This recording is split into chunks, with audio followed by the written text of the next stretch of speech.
सभी को मेरा राम राम। देखो बच्चों, आज जो हम करने जा रहे हैं उस चीज़ को समझिएगा ध्यान से। आज जो हम करने जा रहे हैं वो चैप्टर जो है आपका 5 चैप्टर है, चैप्टर नंबर 5 है और क्लास 11th क्लास का कॉम्प्लेक्स नंबर को डील करेंगे। तो सबसे पहले बच्चों, जब हम कॉम्प्लेक्स नंबर को पढ़ेंगे तो उसमें जो है हम थोड़ा सा नंबर सिस्टम को जान लेते हैं कि नंबर सिस्टम, देखो कॉम्प्लेक्स नंबर जो है वो नंबर सिस्टम का ही एक पार्ट है। तो सबसे पहले हमें क्या करना पड़ेगा, हमें जो हमारा जो मतलब कॉम्प्लेक्स नंबर है पूरा चैप्टर, उसको जानने से पहले हमें नंबर सिस्टम को थोड़ा सा जानना पड़ेगा, थोड़ा सा 9th क्लास के बेसिक को समझना पड़ेगा, है ना। तो वो मैं आपको एक बार एक्सप्लेन कर देता हूं क्योंकि मैं आपका बेस सबसे पहले बनाऊंगा। देखो बेटा, मैंने आप लोगों को बार बार कहा है, एक बात बताइए, जब भी बिल्डिंग बनानी होती है तो क्या करते हैं बताइए, बेस मजबूत करते हैं ना। नींव की ईंट जो होती है वो मजबूत होती है कि नहीं होती है। तो सबसे पहले नींव खोदते हैं, फिर उस पर नींव रखते हैं उसकी, तब ना बिल्डिंग बनती है। अगर ऐसे ही बिल्डिंग बना देंगे तो क्या होगा, आंधी आएगा, तूफान आएगा, भूकंप आएगा और गिर जाएगा। तो समझ रहे हैं ना हम क्या कह रहे हैं। तो इस चीज़ को समझिए। तो सबसे पहले हम बेसिक आपको डेवलप करेंगे, उसके बाद जो है हम सारे मतलब बेसिक बताने के बाद जो एक्सरसाइज के क्वेश्चंस है उसको भी करेंगे। आप लोगों से रिक्वेस्ट है कि आप लोगों को कोई दिक्कत है तो आप लोग वीडियो के नीचे कमेंट करें, और फिर भी कोई प्रॉब्लम आती है तो मेरा व्हाट्सअप नंबर है, उस पर आप व्हाट्सअप कर सकते हैं अपने जो भी मेरे मतलब जो भी आपको प्रॉब्लम होती है उस पर व्हाट्सअप करें। 1-2 दिन के अंदर आपको रिप्लाई जरूर मिलेगा। एक दिन में शाम को, मतलब मेरे एक्चुअली क्या है, दिन भर मेरा शेड्यूल बिजी रहता है, वीडियो बनाता रहता हूँ, अपलोड करना, शूट करना, बहुत सारे प्रॉब्लम होते हैं। तो उसको मद्देनजर रखते हुए कि जैसा भी है मैं रात को एक बार व्हाट्सअप देखता हूँ, उसके बाद देखने के बाद जो भी जिस बच्चे की प्रॉब्लम होती है उसको कोशिश करता हूँ कि सॉल्व हो जाए। ठीक है, तो अगर आप लोग मेरे साथ रहेंगे तो मैं डेफिनेटली कह रहा हूँ आप लोगों से कि अराउंड मतलब जनवरी तक, दिसंबर जनवरी तक आप लोगों का 11th क्लास का पूरा सिलेबस कंप्लीट हो जाएगा। ठीक है बच्चों, तो मेरे ख्याल से आप लोगों को सारी चीजें क्लियर हो गई होंगी। अब चलते हैं जरा वीडियो पे। तो देखिए जरा इवन नंबर, अगर हम इवन नंबर की बात करें तो यहां पर ध्यान से समझिएगा। तो नंबर सिस्टम में सबसे पहले इवन नंबर वो होता है ऐसा नंबर जिसे हम 2 से डिवाइड कर सकें। ठीक है, जो 2 की टेबल्स में आ जाए वो सारे क्या कहलाते हैं, इवन नंबर कहलाते हैं। 2, 4, 6। ऑड नंबर जो हमारे 2 की टेबल में नहीं आते। प्राइम नंबर वो नंबर होते हैं ऐसे नंबर जो सिर्फ अपने आप से डिवाइड हो, अपनी टेबल से डिवाइड हो और 1 से डिवाइड हो, that is called prime number. Natural number की बात करें तो ऐसे नंबर, ऐसे काउंटिंग नंबर जो 1 से स्टार्ट होते हैं वो हमारे नेचुरल नंबर कहलाते हैं। इसके अंदर आपका ओड नंबर भी आ जाएगा, इवन नंबर भी आ जाएगा और प्राइम नंबर भी आ जाएगा। अब होल नंबर की बात करें तो होल नंबर जो है वो बस क्या करना है, आपको 1 के आगे 0 लगा देना है, यानी कि जो 0 से स्टार्ट होते हैं वो आपके क्या कहलाते हैं, होल नंबर कहलाते हैं। ठीक है बच्चों, चलिए अब इंटीजर की बात करें, बहुत इंपॉर्टेंट नंबर है ये। इंटीजर क्या होता है बच्चों, ऐसा नंबर जो -इन्फिनिटी से लेकर +इन्फिनिटी के बीच में लाई करता है। ठीक है, और पॉइंट वाले नंबर नहीं होते। 1.5 नहीं होगा, 2.5 नहीं होगा, 3.5 नहीं होगा, माइनस का 1.5 नहीं होगा, 1 होगा, 2 होगा, -1 होगा, -2 होगा, -3 होगा। ये सारे नंबर जो है हमारे क्या कहलाते हैं बच्चों, ये सारे नंबर हमारे क्या कहलाते हैं, इंटीजर कहलाते हैं, पॉइंट वालों को छोड़ के। तो इसको हम क्या कहते हैं, इंटीजर कहते हैं। ठीक है, अब बात करें रैशनल नंबर की, तो रैशनल नंबर आपने 10th क्लास में डेफिनेशन पढ़ी थी कि ऐसे नंबर जिसको p/q की फॉर्म में रिप्रेजेंट करते हैं और q 0 नहीं होता वो हमारा क्या कहलाता है, रैशनल नंबर कहलाता है। ठीक है बच्चों, बट यहां पर थोड़ा सा और डेफिनेशन को इंट्रोड्यूस करेंगे कि वो नंबर जो टर्मिनेटिंग नंबर्स होते हैं आपके, ठीक है, टर्मिनेटिंग नंबर्स होते हैं, और आपका क्या होता है, रिपीटिंग नंबर्स होते हैं। क्या नंबर होते हैं, रिपीटिंग नंबर्स होते हैं। ठीक है, रिपीटिंग नंबर। तो ये चीज समझिएगा जो मैं आप लोगों से बोलना चाह रहा हूं। तो अगर हम बात करें बेटा रैशनल नंबर की, तो मैंने क्या कहा, 1/2 है। अगर आप 1/2 को डिवाइड करोगे तो क्या आएगा बच्चों, मुझे बताओ। जब आप 1/2 को डिवाइड करोगे तो क्या आएगा, 0.5 आएगा। कितना आएगा, 0.5 आएगा। यहां तो कोई डाउट। जब 0.5 आएगा तो ये आराम से कट गया, इसमें कोई तो संख्या नहीं, मतलब कोई दिक्कत नहीं है, कोई शंका नहीं है। जब ये हमारा आराम से रिमूव हो गया, ठीक है, तो अब ये भी एक क्या है, हमारा रैशनल नंबर है। अब अगर हम बात करें कि 1/3 लें तो देखिए ये क्या आ रहा है, 0.3333 बार लग रहा है, तो इस पे हम बार लगा के रोक देते हैं। इसे बोलते हैं रेकरिंग नंबर, रेकरिंग डेसिमल। ठीक है, रेकरिंग डेसिमल। ठीक है, तो यहां पर ये नंबर भी जो है, ये देखो टर्मिनेट तो नहीं हो रहा ना, टर्मिनेट नहीं हो रहा, तो इस नंबर को भी हम क्या कहते हैं, रैशनल नंबर कहते हैं। ठीक है, समझ में आ गई बातें यहां तक मेरे ख्याल से। ठीक है। और ये देखो सिंपल सी बात है, क्यू जीरो नहीं होना चाहिए अपॉन वाली वैल्यू, यानी कि डिनोमिनेटर में जीरो नहीं होना चाहिए, न्यूमिनेटर में हो जीरो, कोई फर्क नहीं पड़ता।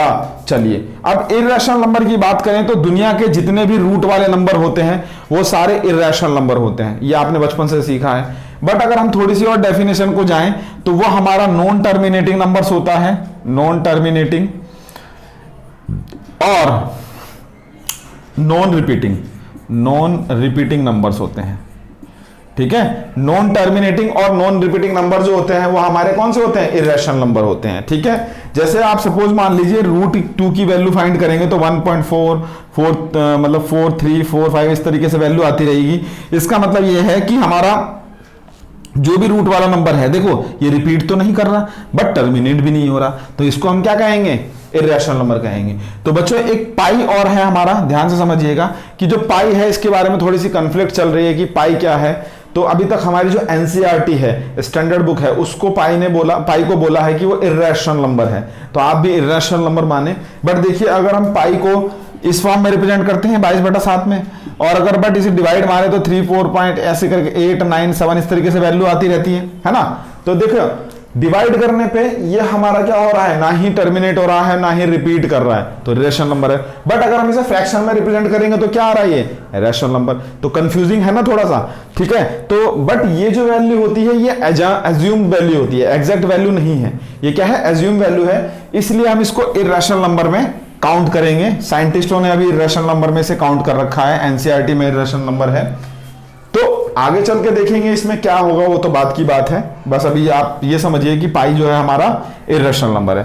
कंपोजिट नंबर वो होते हैं ऐसे नंबर जो प्राइम नंबर नहीं होते, वो सारे क्या होते हैं, कंपोजिट नंबर होते हैं, ठीक है जी। चलो को प्राइम की बात करें, ऐसे दो नंबर जिसका एचसीएफ कितना है, एचसीएफ जो है 1 है। एचसीएफ का मतलब कॉमन फैक्टर, कि ये ऐसे दो नंबर जो कि सिर्फ किससे डिवाइड हो, अपनी टेबल से डिवाइड हो, मतलब दोनों नंबर एक से ही डिवाइड होंगे सिर्फ, और तो कोई ऐसा नंबर नहीं है, तो उसको हम कहेंगे को प्राइम नंबर्स।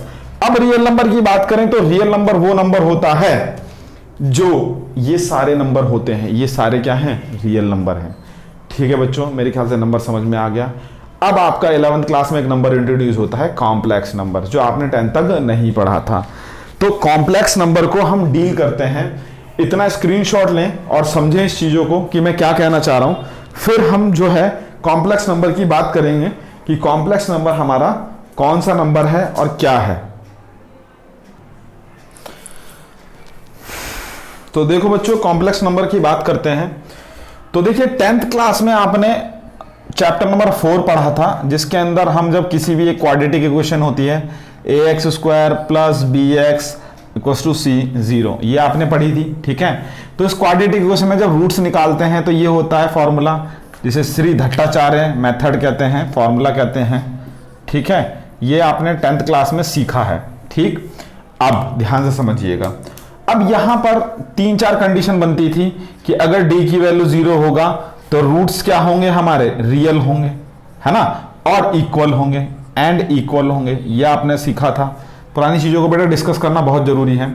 और अगर d की वैल्यू > 0 होगी तो रूट्स सिर्फ हमारे रियल होंगे और अनइक्वल होंगे, रियल होंगे, ठीक है, एंड अनइक्वल होंगे, अनइक्वल होंगे, ठीक है। अब ये कंडीशन भी आपने पढ़ी थी कि अगर d हमारा <0 है, d हमारा क्या है, 0 है, तो यहाँ पे जो रूट्स थे हमारे वो क्या थे बच्चों, वो इमेजिनरी आ रहे थे, इमेजिनरी आ रहे थे, और यहाँ पर हम इसे छोड़ दे रहे थे 10th क्लास में।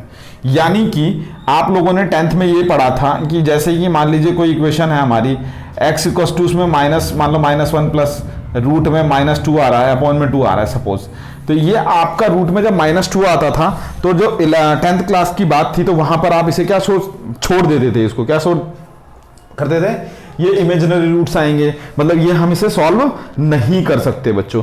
अब यहां पर क्या है बच्चों, यहां पर जो है हम इसको क्या करेंगे, कॉम्प्लेक्स नंबर से डिनोट करेंगे। तो जैसे हम एक रिप्रेजेंट कर देते हैं, ये हो गया आपका, इधर जाके माइनस हो गया, ये रूट चढ़ गया, तो यहां पर जो रूट -1 की जो वैल्यू होती है उसको आयोटा से डिनोट करते हैं, इसका नाम है आयोटा, ठीक है, आयोटा से डिनोट करते हैं। और आयोटा की वैल्यू जो होती है रूट -1 होती है, ठीक है। और ये बेसिकली क्या बताता है, ये हमारा इमेजिनरी नंबर है। ये हमारा क्या है बच्चों, जैसे √-2 हो गया तो है ना, √-2 है तो इसको हम क्या लिखेंगे, इसको लिखेंगे i/√2। तो ये हमारा क्या है, इमेजिनरी नंबर है। ठीक है, ये हमारा क्या है, इमेजिनरी नंबर है। ठीक है, तो यहां तक चीजें मेरे ख्याल से समझ में आ गई। तो अब यहां पर ये इमेजिनरी पार्ट हो गया, इसका कोई रियल सॉल्यूशन नहीं आ रहा है। ठीक, तो ये चीजें मेरे ख्याल से समझ में आ गई होगी आपको, जो मैंने अभी आपको बताई। अच्छा, अब देखिएगा कि यहां पर ये इस इमेजिनरी पार्ट को या फिर इस पूरे कॉम्प्लेक्स नंबर को कैसे डिनोट करते हैं वो चीज समझिए। यहां पर कॉम्प्लेक्स नंबर को हम Z से डिनोट करते हैं। किससे डिनोट करते हैं, Z से डिनोट करते हैं, और वो होता है a plus iota b। a plus iota b की फॉर्म में हम कॉम्प्लेक्स नंबर को रिप्रेजेंट करते हैं। तो यहां पर Z जो हो गया वो हमारा कॉम्प्लेक्स नंबर हो गया। ठीक है, और a जो है हमारा वो रियल पार्ट है यहां पर। ठीक है, कॉम्प्लेक्स नंबर में 2 पार्ट होते हैं, और आयोटा के साथ जो है उसे हम बोलते हैं इमेजिनरी पार्ट, इमेजिनरी पार्ट। ठीक है, इमेजिनरी पार्ट आयोटा के साथ, और आयोटा जो है वो इमेजिनरी नंबर है ही है, मैंने अभी आपको एक्सप्लेन किया था। तो ये बेसिकली बच्चों जो होता है कॉम्प्लेक्स नंबर का एक हमने आपको बेसिक बताया। ठीक है, अब यहां पर अगर मैं बात करूं कि रियल ऑफ जो कॉम्प्लेक्स नंबर है, रियल ऑफ Z क्या होगा, तो वो a होगा। आपकी बुक में ऐसे लिखा होगा रियल ऑफ, सॉरी यहां पर इस तरीके से imaginary IMG, imaginary of Z की बात करें तो वो b होगा। ठीक है, ये आपके बुक में जब क्वेश्चन करेंगे तो वहां पे आप इस चीजों को मतलब क्लियरिफाई करेंगे। ठीक है, तो ये हमारा इमेजिनरी पार्ट है और इसको हम बोलते हैं इमेजिनरी नंबर। अभी मैंने आपको बताया था ना, इमेजिनरी नंबर। ठीक है बच्चों, तो ये एक बेसिकली इसको मैंने आपको एक्सप्लेन किया। ठीक, और मैंने आपको बताया √-1 की वैल्यू क्या होती है, आयोटा, यानी कि वैसे आयोटा स्क्वायर की वैल्यू क्या हो जाएगी, -1। स्क्वायर कर देंगे तो ये आएगा। ठीक है, तो ये चीजें आप अभी समझेंगे। तो अब जैसे आयोटा स्क्वायर की वैल्यू -1 हो गई, और आयोटा क्यूब करें तो क्या होगा, जब हम आयोटा से दोनों तरफ मल्टीप्लाई कर देंगे तो ये माइनस आयोटा आ जाएगा, यानी आयोटा क्यूब की वैल्यू क्या हो जाएगी, -आयोटा। और अगर हम आयोटा 4 की बात करें तो वो 1 हो जाएगी। कैसे, आयोटा से फिर मल्टीप्लाई करोगे तो कितना होगा बच्चों, यहां तो आयोटा 4 हो गया, और यहां क्या हो जाएगा, -1। Iota iota iota square, iota square की वैल्यू क्या होती है भाई, आयोटा आयोटा आयोटा स्क्वायर हो जाएगा ना, और आयोटा स्क्वायर की वैल्यू -1, तो माइनस माइनस क्या हो जाएगा, प्लस। तो ये एक कंसेप्ट है, अब इस चीज को जानेंगे, समझेंगे कि ये क्या कहना चाह रहा है, मैंने आपको क्या एक्सप्लेन कर रहा हूं। ठीक है, तो ये चीजें मेरे ख्याल से आप लोगों को क्लियर हो गई होगी। अब इसका एक जो है हम थोड़ा सा वेन डायग्राम के रूप में इसको समझ लेते हैं कि ये क्या कह रहा है। इतना स्क्रीनशॉट लें।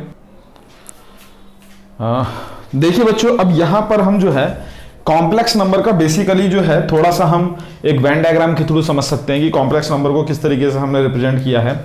तो देखिए, सबसे पहले जो सबसे हमारा बेसिक नंबर होता है नेचुरल नंबर। ठीक है, नेचुरल नंबर में हमारे इवन नंबर भी आ जाते हैं, ओड नंबर में वो मैंने नहीं लिखे हैं, ओड नंबर भी आ जाते हैं, और उसके बाद प्राइम नंबर भी आ जाते हैं। ठीक है, कंपोजिट नंबर भी आ जाते हैं, तो सब नहीं लिख रहा मैं। ठीक, उसके बाद नेचुरल से बड़ा क्या होगा, होल नंबर, जिसमें भाई होल नंबर में भी तो 0 से स्टार्ट होते हैं। तो देखिए ना, ये तो नेचुरल नंबर हो गया, अब होल नंबर ये ऐड कर देंगे तो ये पूरा होल नंबर हो गया। फिर उसके बाद इंटीजर, इंटीजर में सब आता है। देखो इंटीजर मान लीजिए 2 है तो उसके नीचे क्या 1 नहीं आ सकता, तो ये रैशनल नंबर भी है। कि भाई 2 है तो ये क्या इवन नंबर नहीं है, इवन नंबर भी है। 2 है ये क्या आपका नेचुरल नंबर नहीं है 2 है ये क्या होल नंबर नहीं है। ठीक है, तो वो सब चीजें। अब इंटीजर के बाहर आ गया आपका क्यू, रैशनल नंबर। देखो मैंने बताया अभी आपको 2/1 3/1 रैशनल है। ठीक है, और इरेशनल अलग चीज है। ठीक, अब ये दोनों जब मिल जाए, मतलब सारे नंबर जो है वो किस में आते हैं, रियल नंबर में आते हैं। उसके बाद एक अलग पार्ट होता है इमेजिनरी नंबर। जब ये नंबर रियल नंबर को और इमेजिनरी नंबर को एक साथ लिख देते हैं तो पूरा मिलकर क्या बनता है, हमारा कॉम्प्लेक्स नंबर बनता है। ठीक है बच्चों, यहां तक कोई डाउट, इसमें कोई शंका है तो बताएं। अब हम कुछ कंसेप्ट को सीखेंगे, आयोटा बेसिस वाले कंसेप्ट को, उस चीज को जानते हैं, जरा देखते हैं कि मैं क्या कहना चाह रहा हूं आपसे, जरा ध्यान से समझिएगा।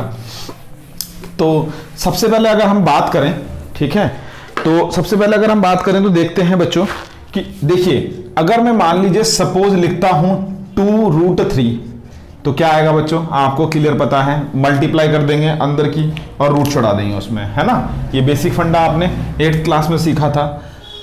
अगर मैं ऐसे लिखूं -3 × 2 तो ये कितना आएगा, माइनस का √6। यहां तक कोई डाउट, मेरे ख्याल से ये चीजें समझ में आ गई होगी जो मैंने अभी लिखी।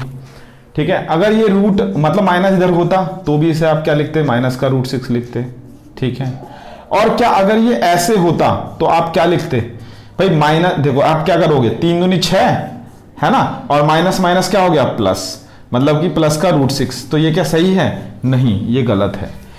देखो इसको किस तरीके से करेंगे ध्यान से समझिएगा भाई। इसका मतलब क्या है हमारा, इसका मतलब है आयोटा रूट 2 इंटू, इसका मतलब क्या है हमारा आयोटा रूट 3, ठीक है। रूट 2 रूट 3 रूट 6, और आयोटा आयोटा क्या हो गया बच्चों, आयोटा स्क्वायर हो गया।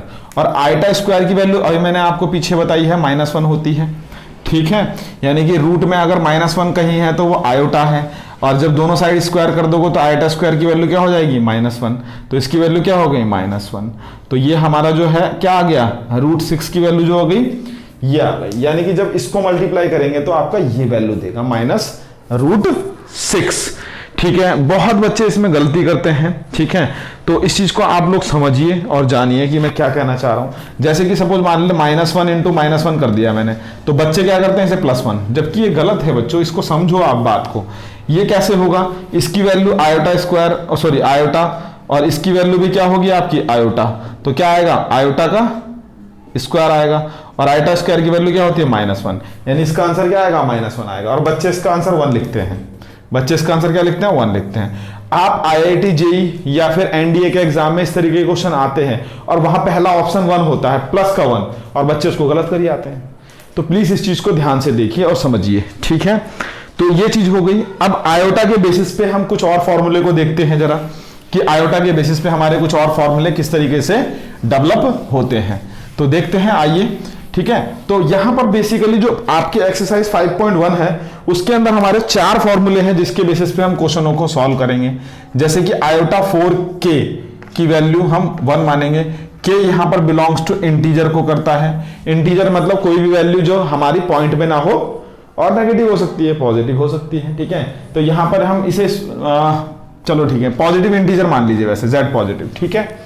चलिए यहां पर इसकी वैल्यू क्या आएगी, 1 आएगी। और अगर मैं ऐसे लिखूं आयोटा 4k + 1, तो इसकी वैल्यू क्या आएगी, आयोटा आएगी, ठीक है। अब मैं यहां पे लिखता हूं आयोटा 4k + 2, तो इसकी वैल्यू -1 आएगी। और अगर मैं ऐसे लिखूं आयोटा 4k + 3, तो इसकी वैल्यू माइनस आयोटा आएगी। ये 4 फॉर्मूले हैं जो एक्सरसाइज 5.1 में लगने वाले हैं। उसके बाद हम इसके बाद ऑपरेशन सीखेंगे, एडिशन, मल्टीप्लिकेशन, सब्ट्रैक्शन, फिर हम सीखेंगे आपका मल्टीप्लिकेटिव इनवर्स क्या होता है, ये सारी चीजें सीखेंगे। तो ये चीज समझिए जरा कि ये क्या है, ठीक। अच्छा ये चीज हो गई। अब इसके बेसिस पे हम क्या करते हैं, 1-2 क्वेश्चनों को डील कर लेते हैं। जैसे कि मैं एक छोटा क्वेश्चन लेता हूं, आयोटा की पावर 19, इसको कैसे सॉल्व करेंगे, ध्यान से समझिएगा। सबसे पहले हम क्या करेंगे, एक क्वेश्चन है हमारा ये, इसको इसकी क्या वैल्यू आएगी ये बताना है। मैं क्या इसको 4 के मल्टीपल में तोड़ नहीं सकता, तो 4 × 16 है ना, +3 कितना आएगा आपका 19 आएगा, ठीक। और ये क्या फॉर्म देता है, ये फॉर्म देता है। तो डायरेक्ट इसका आंसर हमने क्या लिख दिया, आयोटा माइनस आंसर।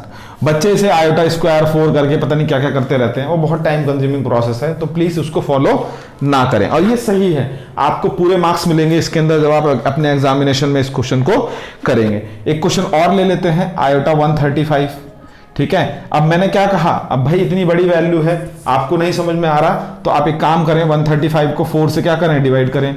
तो 4 × 12 हो गया है ना, बचा 1 15, और 4 × 12, ठीक है। तो कितना आएगा आपका 3, तो रिमाइंडर 3 बच गया, और 33। यानी कि अगर आप इसको बच्चों इस तरीके से लिखेंगे, क्या देखो जरा, मैंने आयोटा लिख दिया और आयोटा की पावर 134 है ना, तो इसको आप आयोटा और 67 मतलब सॉरी ये 34 होगा ना, है ना, 67 2 जा, देखो देखो ये डिवाइड करके भी हमें कंसेप्ट क्लियर हो रहा है। तो वैसे भी कर सकते हो आप, ऐसे भी कर सकते हो, इसमें कोई दिक्कत वाली बात नहीं है। या तो आप ऐसे लिखो इसको, ठीक है, या फिर डिवाइड करके करो, कोई फर्क नहीं पड़ता। या फिर देखो इसको ऐसे लिखो आप, ये आयोटा स्क्वायर की पावर 67 है ना, तो देखो 67 दूनी कितना हो जाएगा, 134 हो जाएगा। अब देखो आयोटा स्क्वायर क्या होता है, -1, और भाई किसी भी -1 की पावर अगर ओड होती है तो ऑलवेज वो ओड नंबर देता है, मतलब -1 देता है, ठीक है। जैसे मैंने देखो क्या करा, -1 की क्यूब करा तो क्या होगा, -1 इंटू -1 है ना, माइनस माइनस हो जाएगा प्लस हो जाएगा, और इंटू -1 क्या बना देगा उसे माइनस। तो इसका मतलब यहां पर क्या आएगा हमारा, ये यहां ध्यान समझिएगा, ये क्या आएगा माइनस आएगा, तो आंसर हो गया हमारा माइनस आयोटा। यहां तक कोई डाउट बच्चों, इसमें कोई शंका है, इसमें कोई दिक्कत है तो बताएं। ठीक है, ये चीज समझ में आ गई आपके।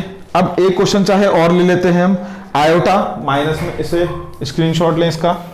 ठीक है, एक क्वेश्चन और ले लेते हैं, आयोटा -39, आयोटा -39। ठीक है, आयोटा -39। अब बच्चे कहेंगे यार ये माइनस में कैसे करा जाए, तो कोई बात नहीं, इसको अगर कोई भी नंबर माइनस में होता तो उसे अपॉन में लिखते हैं। बचपन में आपने सीखा था 2 की पावर -1 = 1/2 है ना, 3 की पावर -1 = 1/3 होता है। ठीक, तो ये चीज समझ में आ गई, 8th क्लास की बात है। चलिए अब देखिए जरा इसको क्या करेंगे, मैं इसे 4 × 16, 4 × 8 = 32 और 4 × 9 = 36 है ना, 9 से मल्टीप्लाई कर देता हूँ, कोई दिक्कत क्या है, और 4 × 9 = 36 और 3 है ना, 9 × 4 = 36 + 3, 4 × 9 = 36 + 3, तो कितना आएगा बच्चों, ध्यान से समझिएगा, तो कितना हो गया, क्या लिखेंगे इसको बताइए, आयोटा 4k प्लस फॉर्म, इस फॉर्म में नहीं है, देखो जरा इस फॉर्म में दिख रहा है आयोटा 4k + 3, तो क्या आएगा आपका माइनस का आयोटा आएगा।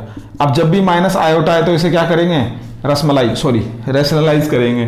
ठीक है, ये आयोटा -1 जो माइनस है वो ऊपर पहुंच जाएगा।